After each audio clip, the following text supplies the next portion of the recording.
The final run. I like this song. It's very This song makes you realize all your efforts are about blowing, to come to a finish. after blowing up so many things, shooting so many guns. I hit that flood in the chest just so he wouldn't whack me. Just And to punching pause. things. Shotgun V vehicle 3.0. Fuck yeah, I'm chief. No, I'm a shotgun. I'm a shotgun. So we mentioned at the start of Two Betrayals that we start wrapping up our opinions, which we have failed to do. Oh, damn. So, okay, I have one last thing. I want to go back to Halo 2 Anniversary and talk about it, hopefully quickly. Yeah? Because we both mentioned we'd be interested in seeing one. And I want to go over some things since I just read these. Piqued my interest in again. Go over some things that were some suggestions. We covered possibly what they could do if they chose to get ambitious and redesign and reintroduce some. I'll just say some. I wouldn't go so far as to probably say all. They would be ambitious enough just to add some of the cut levels back in. Okay. Oh yeah, the cut levels would be awesome. Like actually going inside the cruiser and blowing it up. Fighting the one cut enemy that's supposed to be the last boss of that.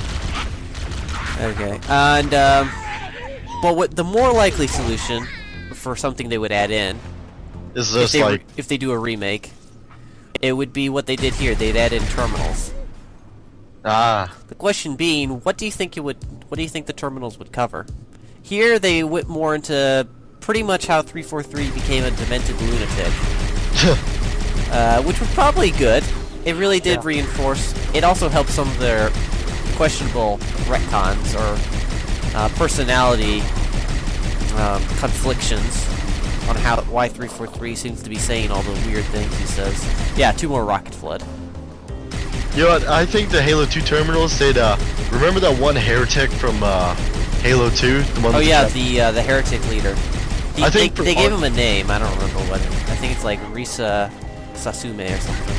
I'm just going to call him Reese for now, since We'll I call him the heretic leader, because that's what they call him in the game. And in the credits. So, the heretic leader, yeah. Yeah, I think for Arby, like, up until that point, they should be, like, describing, why he's so horrible and stuff, other than just, he's just heretic. Well, to be honest, that's pretty much all the Covenant need. Oh, and, So that kind of fits. I mean, we did get this, if you, put all your terminals into Halo Waypoint, you get the bonus terminal, which shows 343 going to the heretics, which were still Covenant at the time, but that were stationed on the, research station on basis. Which is the gas planet, for those who didn't know. Gas planet that you can see next to the ring. I think Halo 2 had some pretty awesome environments. Yeah, this took a long time. This is probably the hardest fight in the game, especially on Legendary. I call it the Covenant Battalion. Oh, and a cool little fact, you can't snipe Flood in this game. You can, there's just no point, they just go straight through it. Oh yeah, what I meant was like... Yeah, you'll never kill him. You just can't, you just don't have enough bullets. There's no way. You can't do it. Yeah, so, two Wraith tanks, Grunts, Jackals, and when you kill enough, reinforcements with Zealots, 1 Zealot, more Grunts and Jackals, 2 Hunters, and Cloak Elites that come from behind. the Flood music. This is so hard to do on Legendary. 2 Wraith tanks. I actually usually hide on the rock on the right. You know, I like this Flood theme. This is that. I actually got the Ghost. Yeah. This is the hardest battle. This is the hardest level in my opinion. Damn, you just shot the shield of the Jackal. It just headshotted that Grunt. Yeah, so this is the hardest level, and this is the hardest encounter in the game in my opinion. Even on normal, it took me about 3 tries. I think I popped. Maybe it's not on this life. One time I popped the Zealot in 1 hit. Nice. Because I landed a headshot, and on normal he doesn't have enough shielding. He doesn't have enough shielding to protect him from a headshot. It just the head hitboxes are really small in Halo 1. Oh yeah. Anyway, since this is still going to be a while, this battle because it's really hard. Let's go back to what do you think the terminal should cover. Now, granted, we have a lot of levels and locales to get different terminal parts. We have 3 human levels, Cairo Station, outskirts of New Mombasa, and this is assuming they don't add any of the cut levels, which is the least unlikely thing to happen. Even should they, should they do a remake of Halo 2. So we'll just assume that they don't. Then we have 2. We actually have 4 Forerunner levels. The 2 on the research vessel on bases. Yeah. Actually, we have more than that. But 2 like with actual working facilities. And then we have Quarantine Zone and Sacred Icon, which are in the wall and around the library. And then we have Delta Halo and Regret, which have a lot of Covenant forces encamped in the ruins, and then Forerunner ruins, which I'm always kind of wondering why it looks like they're stone. Yeah. I don't know. Flying stone. I don't know. Yeah, see stealth elites. Which, if you don't know about them, will really mess up your day. You know what?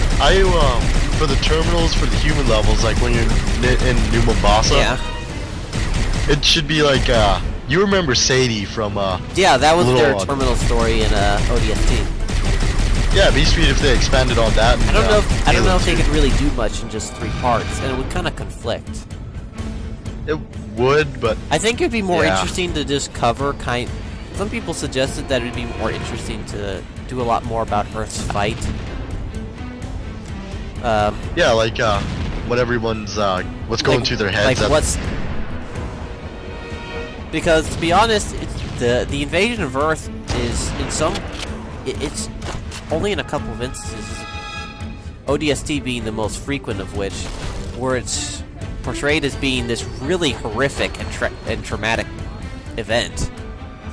Yeah. It's like, really ODST is the only one that really got close to that feeling. And then they just never touched up on it. Yeah, it was just sort of like, oh, it's this thing that happened. Yeah. We need an excuse to fight Covenant on Earth now.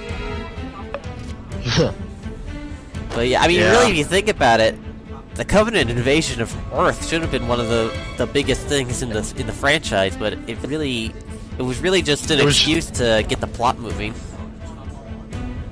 Yeah, you'd think like, you'd think like the Covenant and now the aliens, they finally found Earth, and now they're coming to destroy us. You know, planetary annihilation kind of stuff. Yeah. Like, that'd be some pretty intense stuff right there. Civvies getting, like, civvies. You know, kind of like Reach, but like, New Mombasa, obviously. Actually, that was something that came up in the forum I was reading as a possible solution to doing that kind of Covenant terror, which they tried to do with Reach, but instead they'd have to do basically an ODST sequel prequel.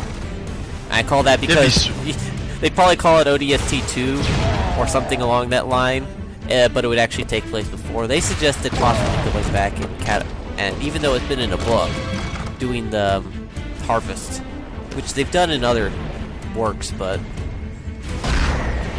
they suggested going back and doing Harvest. Harvest would be pretty sweet. Even though, technically, Halo Wars is non-canon, at least it gives us a good idea what Harvest... I don't actually know how canonical it is, because nothing really happens. Yeah. Well, I do like the designs and stuff of Halo Wars. Like the Marines, the Mark IV armor actually looked real cool, and not like the, Yeah, Halo Wars is one of those types of the fiction where stuff is different about it that makes you question it, but at the same time, really, the events don't really influence anything at all. Yeah. But sometimes it's a problem, because sometimes it'll be one of those games where it's like everybody really liked it, but it didn't really do anything, so... No, I've always wondered whatever happened to Noble 6. Well, I mean, Bungie... he died at the end of Reach. Well, they imply that he died. I mean, actually, do you see the Elite? I'm pretty sure you see the Elite stab him with his plasma wrist blade. Maybe. And then you see his cracked helmet, and Catherine slash Cortana, I don't actually know who's speaking since it's the same voice actress, basically gives him his epitaph, saying that he sacrificed himself so that we could carry on, which led us to Halo and the eventual defeat of the Covenant. Yeah, I missed. You know what? That makes me think. Noble 6 actually did a lot. That was another thing, some suggestions. They could, because in all the lead-up material to Halo Reach, they implied that 6 is the second most awesome Spartan to ever walk the face of the galaxy. Oh yeah, and it He's shows. He's got the second highest kill. One of the videos where the trailer promotional videos where Catherine's going over all the members of Noble Team. When she gets to 6, she pretty much says something along the lines of, only one other Spartan has as high a kill count, or something along that line. Obviously referring to Master Chief. Yeah. Look at that. We Even got though personally I don't think he would have the highest kill count, but he's led so many operations. Yeah. There goes the next part. Yep, we're on to keys. Next time on Reviews. Will Noble 6 be another topic? Will Halo Reach be another topic? Are we even a review? Maybe we'll find out. Next time on Video Game Reviews with Ush.